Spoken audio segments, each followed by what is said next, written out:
Hey there internets, I'm Michael and today on Toucan Play That Game we have my top 10 games of 2016. So just a few caveats, these are games that according to Board Game Geek were released in 2016 and that I played in 2016. Which brings me to my next thing, which is that we have a few honourable mentions. In fact, we have 10 honourable mentions. 5 are games that I haven't actually got round to playing this year that I'd really like to play and I feel would have stood a really good chance of making this list had I actually played them. And 5 are games that I played for the first time this year but actually came out in 2015. In alphabetical order, there was Cry Havoc. I really wanted to play this. It's that guys on a map type game that I really enjoy. Asymmetricals, looks great, great miniatures. But unfortunately, nowhere has one open for me to try, or at least not yet. So hopefully I will be able to play this soon, maybe. The other one is Imhotep, which was one of the Spiel des Jahres nominees. I really wanted to try and play it at the UK Games Expo, but every time I went to the table it was busy. It looks to be about moving stuff on ships, cubes, etc. Again, really look forward to one day being able to try that. Then second edition Mansions of Madness. Now I've been wanting to play Mansions of Madness, the first edition, for ages. And I say ages, I'm talking like 3 years now and I've just not got round to it. It's just I have so many miniatures games and campaign games that I've just not got round to it. And Cthulhu itself as a theme isn't like, I'm not a huge Cthulhu buff, so it hasn't drawn me in. But I really like the fact that you don't need to do Alls v1 in this new version, that you've got the app doing that for you. I really like that idea. It draws me in, it makes me want to try it even more, but it's such a high price point to just try the game, so who knows if that will ever actually happen. Then there was Star Wars Rebellion, back in the days of, that was like March or something that came out, I think. But yeah, I really love Star Wars. I love the idea of this asymmetrical battle between the Rebels and the Imperials, and I've heard so much good things. But a few things have put me off of this. A, player numbers, just 2 player. 2, I've not been able to try it, and I don't really want to just buy it because it's such an expensive game again. You notice a lot of these, they're expensive games. That's a big part of it. And games that I just haven't got open in a cafe nearby to be able to try. And I was really put off when at the UK Games Expo I was like, a stall, I can't remember who it was, had it open on a corner of their table. I was like, oh, I can actually have a look at least what's in the box. I was like, hang on, this is it. You got this giant box and it's got barely anything in it. It was like, why have such a big box? That just felt like it felt like they were trying to con you, and so I disliked that. Then there was Tyrants of the Underdark. I so want to play this game. I love deck building and I love area control, and it's both of these things. I love D&D. Yeah, it's just, so want to try it. But again, it's one of these games, high price. Well, it's not that bad. It's about 40 quid. But it's not open in any cafes near me. So this is one of those few games that I want so badly, I want to try so badly, that I've put it on my Christmas list. Having not played it, I'm saying, buy me this game, I want to play it. So hopefully I'll get to play that at some point. So that's it for the games that I didn't get to play that deserve an honourable mention. So again, in alphabetical order, we have a lot of award nominees in this list, and award winners, in fact. We have Above and Below. I really enjoy this game. The adventuring is very random, but I enjoy it. It's got this element of storytelling, and I quite enjoy a bit of storytelling, but I don't like games where it's purely based on the storytelling, or popular vote based on the story you've told, or stuff like that, or just completely making stuff up. Whereas this has a nice solid game built around that storytelling. So that really just works fabulously for me. The next one is a fantastic game, one of my top games, Blood Rage. So again, another dudes on a map game. It's got drafting, which I really enjoy. It's got the fighting, the Viking theme I think is fantastic. And then just the whole thematicness of those monsters and having this big monster you just drop on the map feels superb, but all the gameplay elements there work so well together with so many intricacies. I just think it's fantastic. I spent a fortune picking up the Kickstarter edition of this year because I played it. I finally got to play it. I'd wanted to play it for ages, and I'd avoided backing it because of my whole I want to play it before I do that sort of thing, which I've kind of broken since because of Blood Rage. And yeah, so I got to finally play this in January, I think it was, and I was like, oh, I love this game, I've got to get it. And I want all the stuff. I don't, and I could have not got all the stuff. I could have just got the basic version, but I would have had to wait another month before that was actually back in stock anyway. And I was really glad to get it. And a lot of the expansions aren't really necessary, but I really love the extra monsters that you get from the Kickstarter edition, so I'm glad that I have those. And the game's seen so much play that it's really going to be worth that money. Next was Codenames, so the first party game that I've mentioned. I'm not a big party game person, but I fell in love with this game. It's just fantastic. It's a party game, but it's got a cerebral element there, but you can play it with large quantity of people. Superb. Really works well. I know that this year they've brought out Codename Pictures. Bit of a spoiler, that's not going to be on my 2016 list. I so much more... I just prefer the words. To me, the pictures, it's just... I don't know, it just doesn't have the same feel and effect. And I've done the whole playing with board games as well, and I feel the same way. I prefer just having the words and not having any ambiguity about what that card is and what the words. Although sometimes you have dual meaning for words, but I like Codenames so much. I think it's such a superb, well done game. The next is Isle of Skye, so another Spiel des Jahres nominee, and this is one I got to play at the UK Games Expo, and I thought it was a fantastic game. I don't think really for me, but I've just so well designed as this kind of gateway game with a lot of interesting mechanics working really well together. So that was definitely worth mentioning. The next one was another Spiel des Jahres nominee, I believe, Karuba. Again, it's not really the level of game that I want to be playing. It's much more a family game, and I think that was the same with Isle of Skye, really. But so well done with the way you draw out the tiles, but then you have decision of what you do and where you place it. That means that you're all using the same tiles, you've got the same information, but you end up with such different results, and it just works really well. So those are my honourable mentions. Time to move on to the proper list. So at number 10 we have Sugi from GDM Games. Now this is a pretty much no-name publisher from Spain. They've done no big hits, they're not really well known, their games aren't really well known, but this game is a real treasure from this year. It's got programming, but you're all programming the same things. So it's not just, oh, I've moved over there, oh, you've moved away so I can't do it, because you're programming your own individual elements. You're controlling the same things, you're altering that same program. And it works really well with this tugging going on. Very random game, very family light game really. But a lot of fun, and it scales well for the different player numbers. So that is Sugi, where you're trying to get your ancestors to the finish line first. And the number 9 is Ominoes from Yay Games. Now, I don't actually have a boxed version to show you, but I do actually have a copy of this. I was sent a copy to review back in the heyday, well before the expo, start of the year. It's this lovely little filler game of dice rolling. It's got the fun of rolling the dice, but then once you've rolled those dice, they are a fixed thing that you're moving around and have on the board. A lot of random elements in this with the rolls, but very much mitigated by the choices that you then choose to make. But in a really light filler package. This is a game that has nice, interesting choices, feels like it plays differently all the time because of the random element of the dice roll, and will only take you 20 minutes to play a game, and you'll just play game after game. Scales well for the 2 to 4 player range. It's currently actually on Kickstarter again. It'll probably be done by the time this video goes up.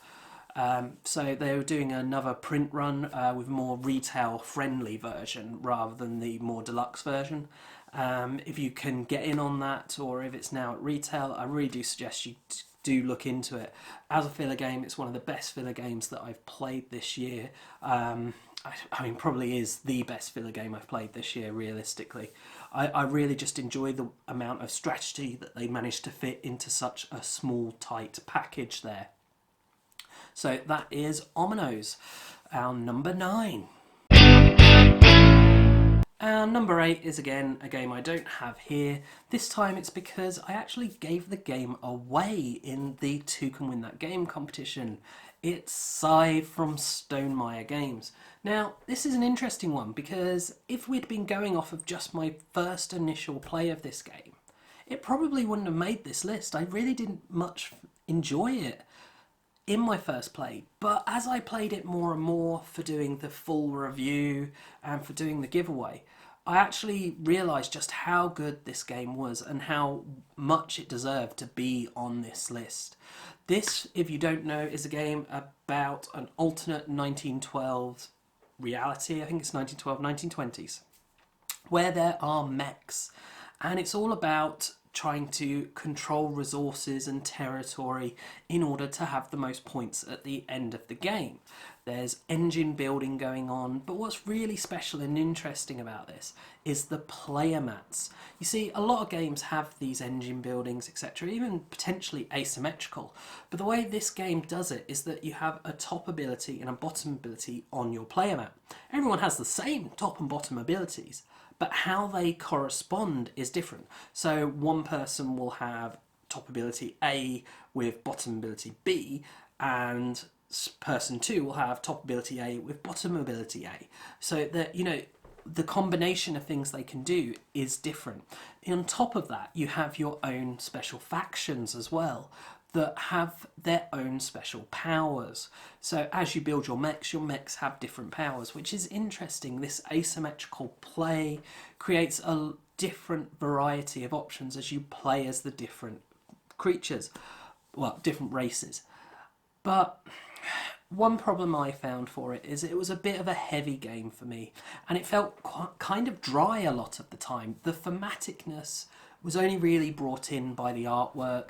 The actual gameplay itself just got very bogged down in the actual engine building, and the timescales for a game were quite longer, and it just wasn't a game to be a stellar game for me. I did really enjoy it, and I think it will be in the top 5 or top 1 or 2 for a lot of people this year.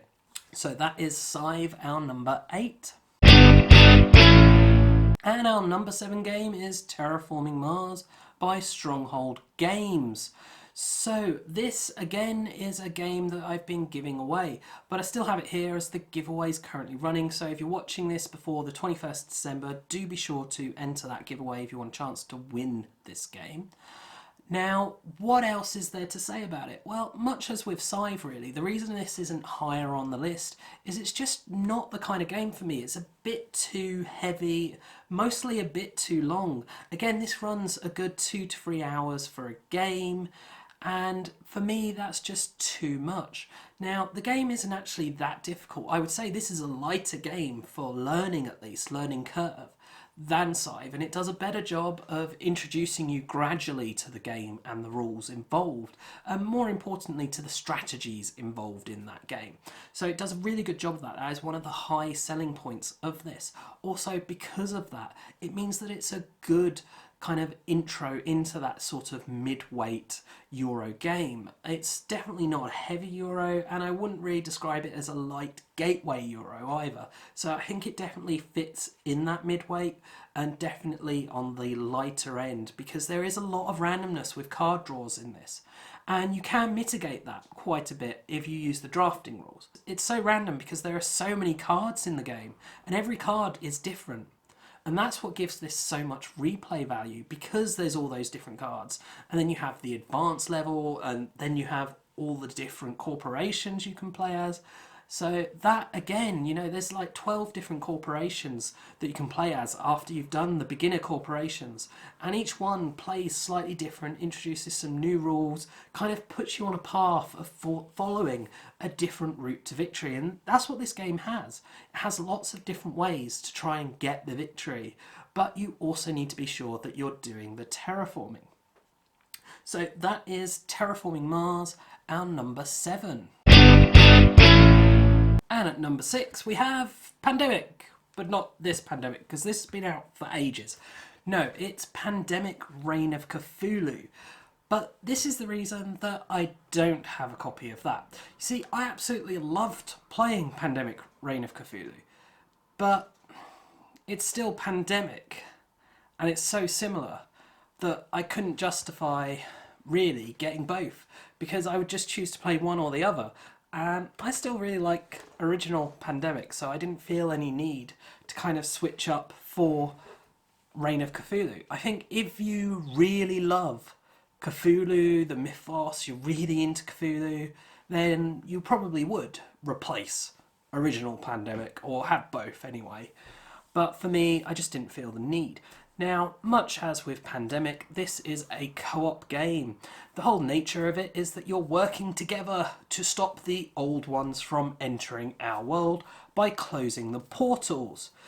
But, of course, the old ones are trying to stop you. You've got cultists and shoggoths. It's got some nice little miniatures that weren't necessarily needed to be miniatures, but it's a nice little thing that they are. It's got some interesting gameplay changes from Pandemic, but with still feeling like Pandemic. It's still got that set collection going on, for example.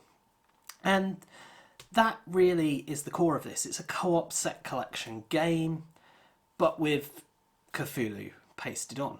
So you've got sanity and going insane and things like that happening. So yeah, basically a really good game. Much the same way Pandemic is a fantastic game. But I just don't have a copy because of that. So yeah, Pandemic Reign of Cthulhu. If you want to find out more, do check out the videos, as you can do with anything really that I'm covering here. I have done videos on all of them.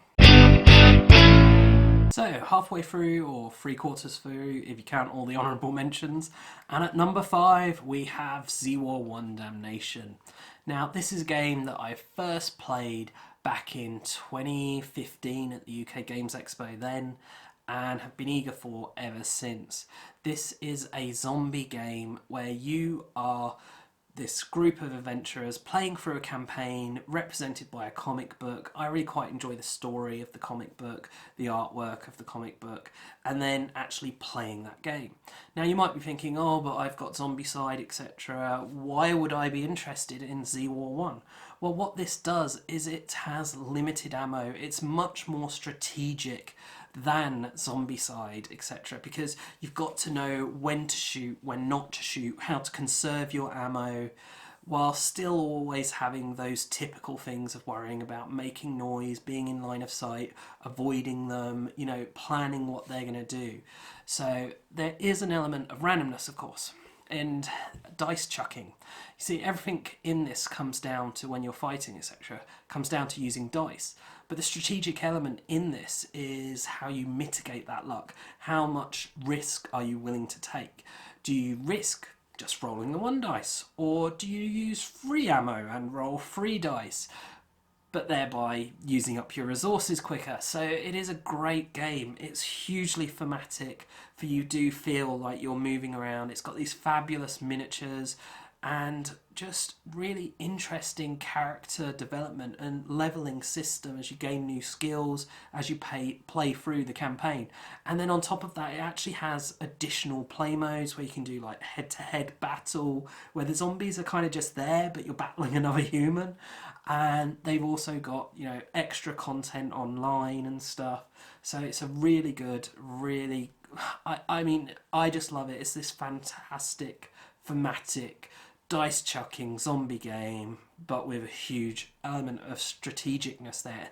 And if you're not strategic in this game, you will lose. The missions are not like walks in the park. It is difficult, and it is just great fun to play through that story. Or you can do single one-shots and be more powerful and stuff, and have director. You can, you can play it as an all v1, or you can play it as a full co-op. It's just a great fun game. If you're into zombies and you like your miniatures and you want this campaign, and you might like comic books or whatever, then this is definitely one I would say to take a look at. So that's my number 5, Z1 Damnation by Dice Sports. And I'm not sure we could get much different from the last game with my number 4, which is Sushi Go Party from Gamewright. Now, this is a fun, light party game, and spoiler alert, this is the only party game on this list. I'm not a big party game person, and for me, I just really enjoy the fact that this is a party game, but it's still got a decent game there. There's still a decent level of thought and interaction going into it. Now, of course, Sushi Go was highly successful, highly popular, but what made it not work for me was it didn't work particularly well for 2 players, and it only went up to, I think it was 4 or 5 players. And I either wanted a party game that would play more than that, and this goes up to 8, which is just perfect for me, or I wanted a game that could play less than that, to play 2 players. And this does that better too. So this kind of covers both bases, so it makes it just the perfect version of Sushi Go for me. Now, what it is a drafting game, or as they like to call it, a pick and pass game. So the whole idea is you're given a hand of cards, you pick one to keep, you pass the others on, you reveal the card. That card will then gain you points, and whoever has the most points at the end of the game will win. And obviously it's all about different cards work with different cards in different ways, so you might go after a certain set of cards, etc. It's a really light, really gateway game, really.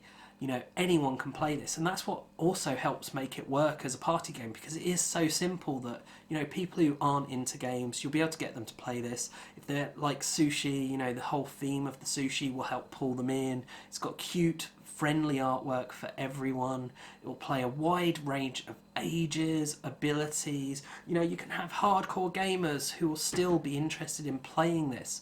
It makes it just the perfect party game.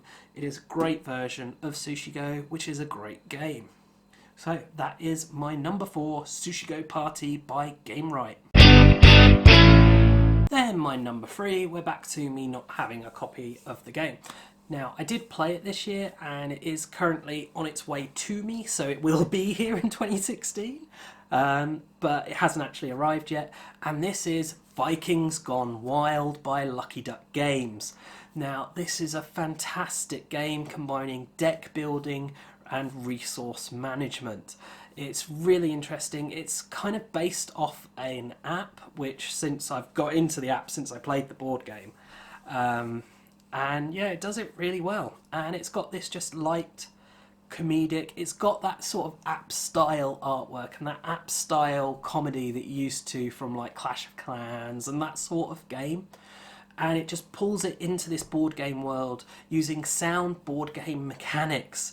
You will be attacking each other, etc., but it's no big deal. When you attack someone, it's not, oh, you've destroyed all my things that I've worked so hard to build up my engine of my city. No, it's, yep, you gained something for doing that. And now no one else can attack me, I'm protected now. So it's really not mean at all, but it does have interaction there with the attacking going on. And the key thing is that attacking will help get you victory points, which will help win you the game. Now, that's another thing that's interesting about this. It has a lot of different ways you can go about getting victory points. You can go about just getting your kind of city built up and your resource management going and just buying victory points that way, because as you buy buildings, certain buildings will give you victory points and certain cards will give you victory points. Or you can go for the combat aggressive route, or you can go defensive, because if you successfully defend, then you're going to have victory points. But of course, you can't successfully defend unless someone's attacking, and if someone's attacking, you can't successfully defend. So there's a lot of interaction there, and adjusting to the way that other people are playing, with some really great friendly artwork, and it just works really nice. There's only 2 resources, which keeps it nice, simple, and easy for new gamers to get into. Now, I would probably class this as a light Euro game. It's not quite a gateway game, but it could work as one, definitely.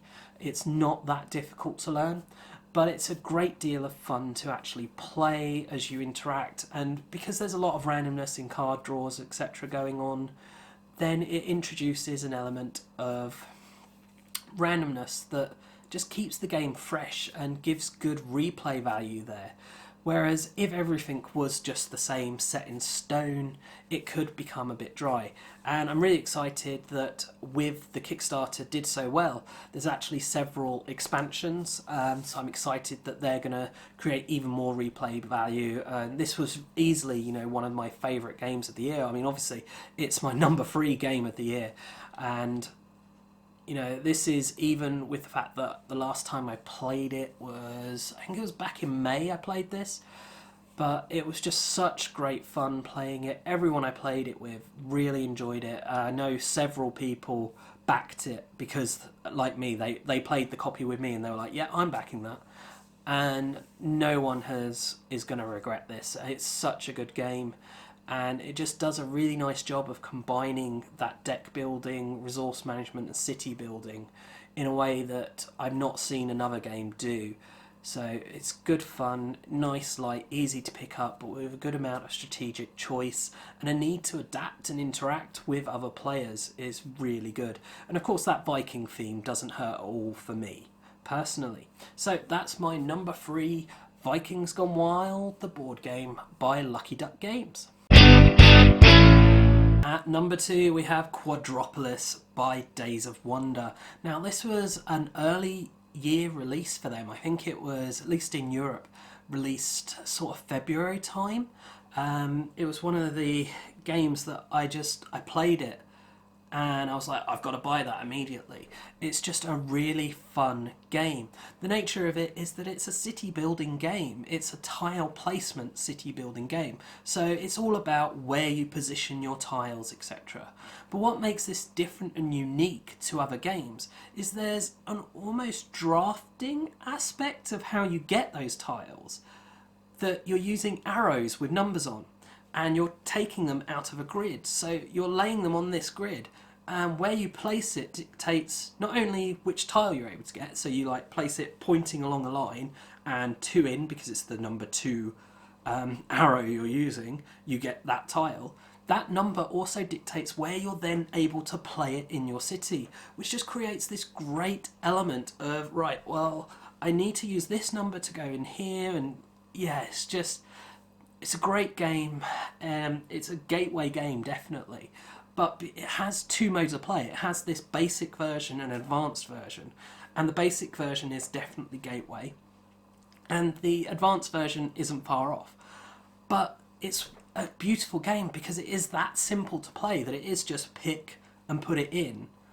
But then there's a depth of reacting again to what other people are doing, trying to use the arrows to block what other people can get, as well as taking them before they're able to take them, and ensuring that you're not sacrificing your own economy, your own need to get certain buildings or to get certain resources, which you get for certain buildings, in order to power your other buildings.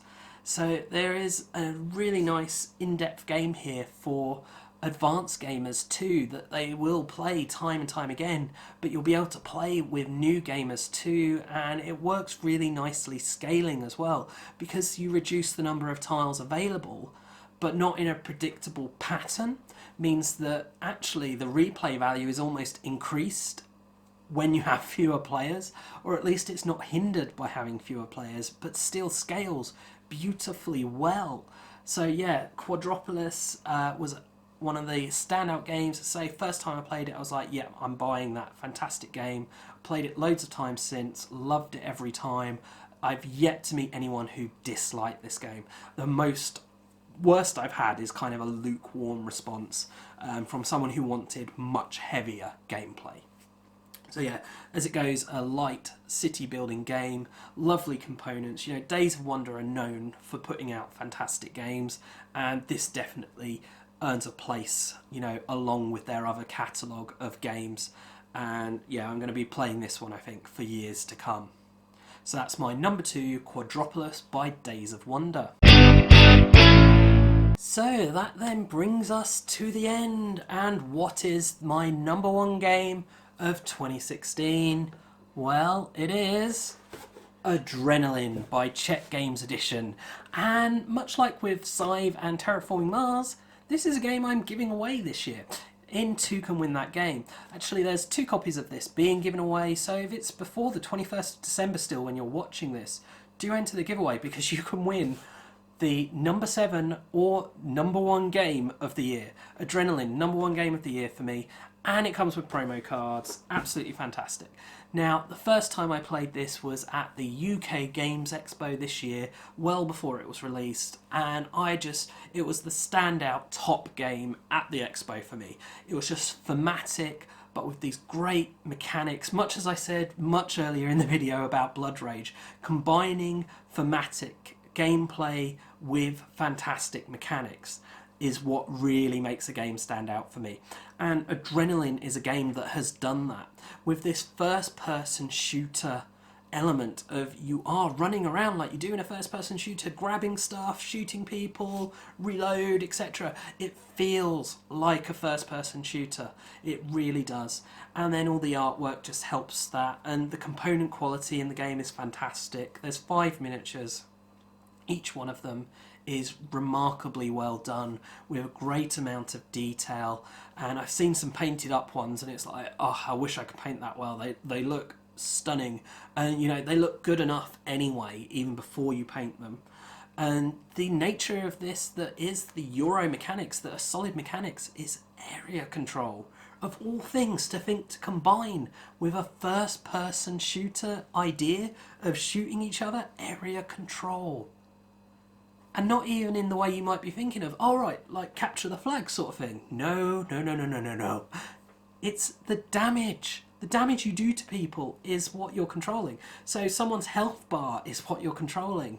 It's just so innovative, works so well. It's a great deal of fun. You'll be sat there going, pew, pew, pew, pew. I attack you with my chainsaw, I shoot you with this, I shoot you with that. It's just great, fun game, you know, quick, easy gameplay that pretty much anyone, you know, this would actually work as a gateway game. It's that simple to learn and that simple to teach. But at the same time, it's got game enough there for advanced gamers as well. You know, the strategy of, right, what weapons do I go for? How do I get around to people? How do I do what I want to do as efficiently as I want to do? Because there's also resource management, because you have 3 types of ammo and you need to make sure you have the right type of ammo for your weapons and to even pick up the right weapons. So yeah, there's just so much going, and you can like always be changing weapons. It's really close quarters. There's no kind of stalemating particularly going on with this. It's just fast, furious fun. And that is Adrenaline, my number 1 game of 2016. So that is it for this video. I do hope you've enjoyed it, and of course, as I've said already, if you are interested in learning anything more about any of the videos in my top 10, I have done other videos in more detail on all of them. You know, a lot of them you'll be able to find out how to play, you'll be able to see playthroughs as well as reviews, but all of them at the very least have a review.